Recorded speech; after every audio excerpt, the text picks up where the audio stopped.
সিরিয়ার নতুন শাসক আহমেদ আল শারা, যিনি আবু মোহাম্মদ আল জোলানি নামেই অধিক পরিচিত, তাকে ধরিয়ে দেওয়ার জন্য যুক্তরাষ্ট্র একসময় $10 মিলিয়ন পুরস্কার দেওয়ার যে ঘোষণা দিয়েছিল তা সম্প্রতি বাতিল করেছে। একজন শীর্ষ মার্কিন কূটনীতিকের বরাত দিয়ে এ তথ্য জানিয়েছে কাতার ভিত্তিক সংবাদ মাধ্যম আল জাজিরা। স্থানীয় সময় শুক্রবার যুক্তরাষ্ট্রের নিয়ার ইস্টার্ন বিষয়ক সহকারী পররাষ্ট্রমন্ত্রী বারবারা লিভ ও অন্যান্য মার্কিন কর্মকর্তা সিরিয়ার রাজধানী দামাস্কাসে নতুন সিরিয়ান সরকারের সঙ্গে প্রথমবারের মতো বৈঠক করেন। বৈঠক শেষে বারবারা লিভ বলেন, আহমেদ আল শারাকে গ্রেপ্তারের জন্য ঘোষিত পুরস্কার বাতিল করা হয়েছে।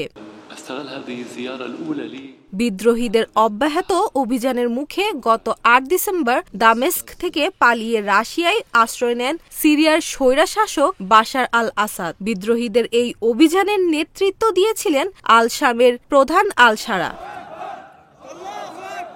এই বিদ্রোহী গোষ্ঠী HSK 2018 সালে সন্ত্রাসী গোষ্ঠী হিসেবে ঘোষণা দিয়েছিল যুক্তরাষ্ট্র। একই সময় আল শারাকে ধরিয়ে দেওয়ার জন্য পুরস্কার ঘোষণা করা হয়। আল শারা প্রথম দিকে আল কায়েদার সঙ্গে যুক্ত ছিলেন, পরে তিনি আল কায়েদার সঙ্গে সম্পর্ক ছিন্ন করেন।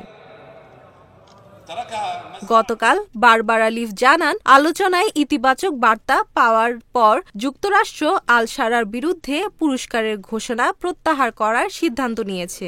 এর মধ্যে একটি প্রতিশ্রুতি ছিল যে সন্ত্রাসী গোষ্ঠীগুলো যেন কোনো হুমকি সৃষ্টি করতে না পারে তা নিশ্চিত করা হবে।